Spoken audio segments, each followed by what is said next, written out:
Terry Bam Bam Gordy. Don't get heat with me for saying this. I thought Terry Bam Bam Gordy was the best member of the Fabulous Freebirds.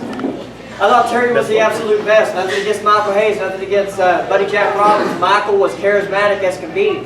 But Gordy, I follow Gordy's career, you know, does the Freebird thing here with the Blonde Erics. Goes to Mid-South, becomes a heavyweight champion. Then goes to Japan and forms another iconic tag team with Dr. Death Steve Williams. There's not many people in this business that have one iconic tag team. Terry had two. Comes back to ECW, gives them the rub. Gives those guys the rub because they needed it. But they had Terry Funk, but they didn't have many more guys like that. Then he goes to WWE for some stupid reason. Vince puts him under a hood. I never understood that. And, you know, that was what it was. I thought Terry was absolutely phenomenal. And Terry, anybody that's ever spoken about Terry has the utmost respect for him. Terry wrestled here in 1999 in Dallas' Bronco Bowl with Kenny Taylor. He wrestled Gary Toole. He respected Gary enough to give him what he needed to that night. They had a phenomenal match. I met Terry afterwards. He was a class act. So I have nothing but respect for Terry Gordy and Connie and the Gordy family. Thank you for being here. Terry Gordy, ladies and gentlemen.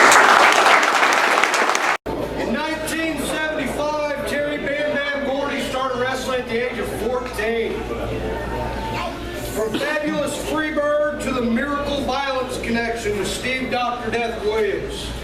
And he's one that I wish was standing here today, and I would love to hear some stories from him.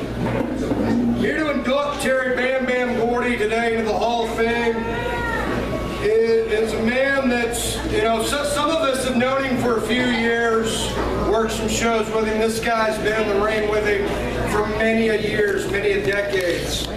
Ladies and gentlemen, to induct Terry Bam Bam Gordy into the 2014 Hall of Fame, please welcome one of my favorite referees of all time, Mr. James Beard.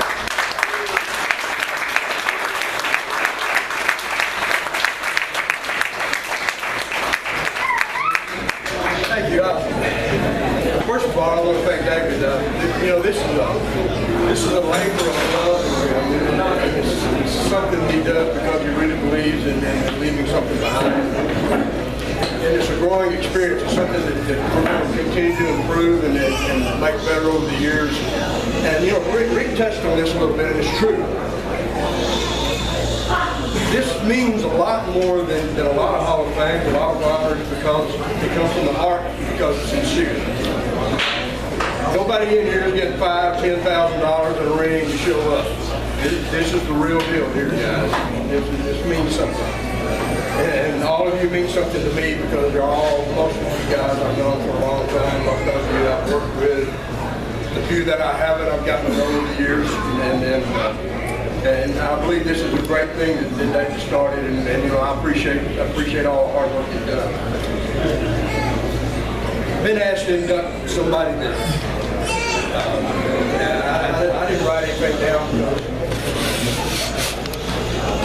I don't really have to. I kind of carry this guy around with me all the time. Most people go into big badass. Most fans go in that way. And he was. One of the toughest guys you ever want to meet. He could do it all. Stan knows what it was like. He was up against him a few times. Partnered with him a few times too, I guess, didn't he? One of the best.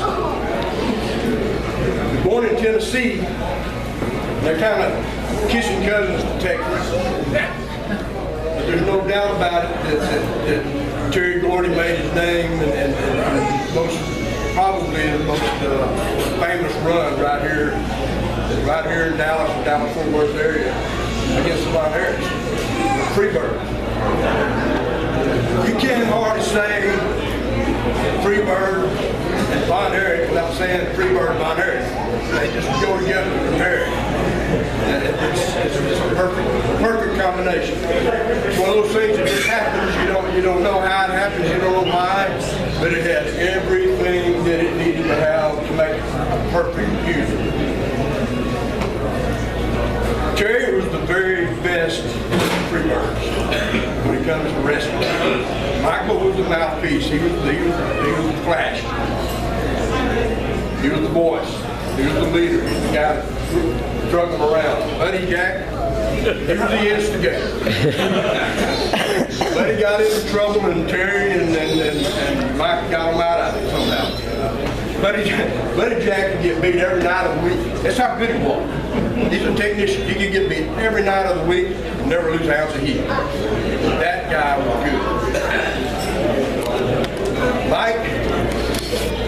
Mike made the color. He made it what it was. He made it sounds. He made the music literally sometimes. This guy right here, he was a real deal.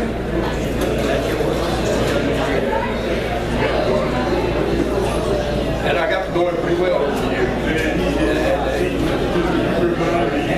What I found out about Terry Gordy was that he was that good in the ring, and he was that bad in the ring, he was that tough in the ring. Stan can tell you how tough he was.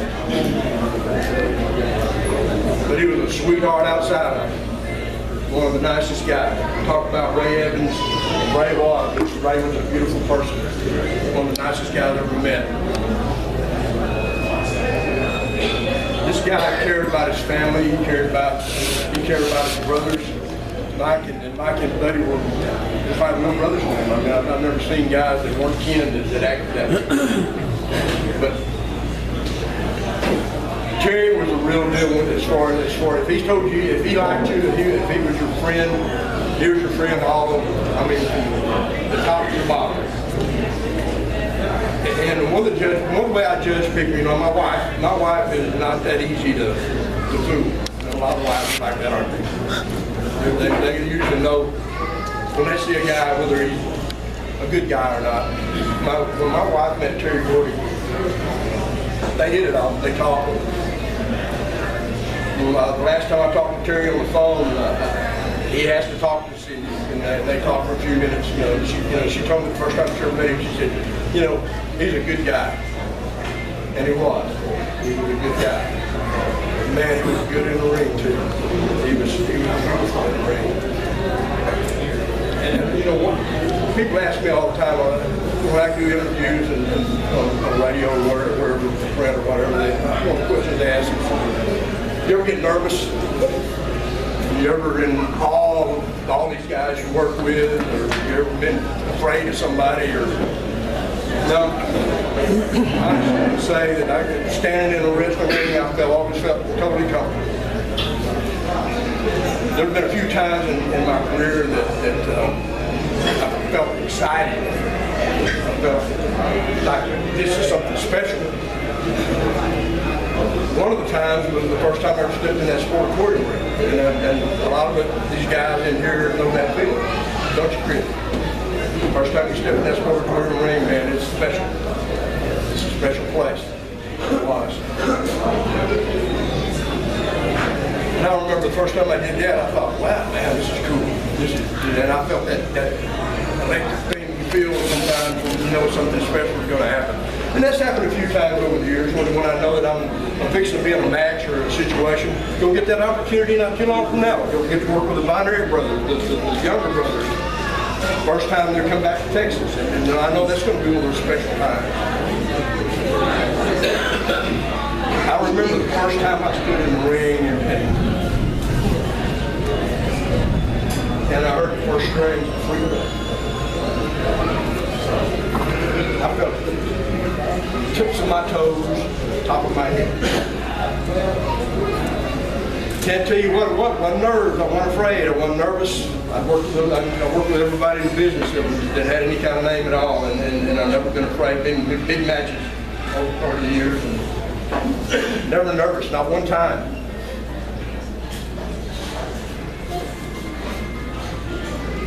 I won't be like Stan was last year. I'm afraid here.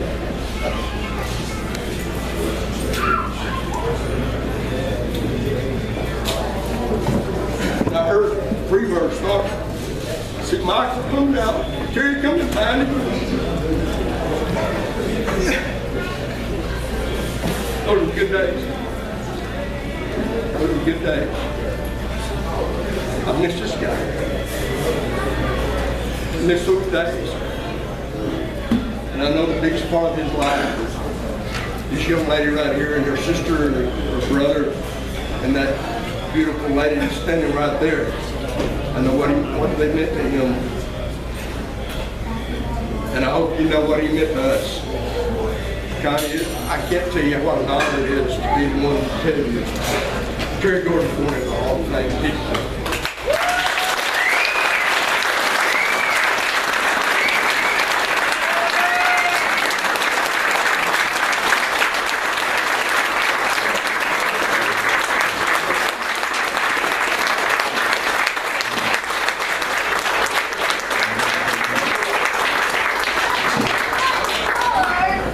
Thank y'all very much. Terry would feel those loves if he was up there right now. Y'all know him. He was kind of a man of few words. Probably if he was up here, he would just say, "Oh, hell, God." It wasn't nothing being on the stand, just went to get our check. That's about all he'd probably say. And he would really be honored. And I appreciate it. His daughters are here, Miranda and Amber. I'd like y'all to all meet them and everything. And it's just, like I say, he'd just be in awe himself. I think that y'all appreciate him that much. And thank y'all.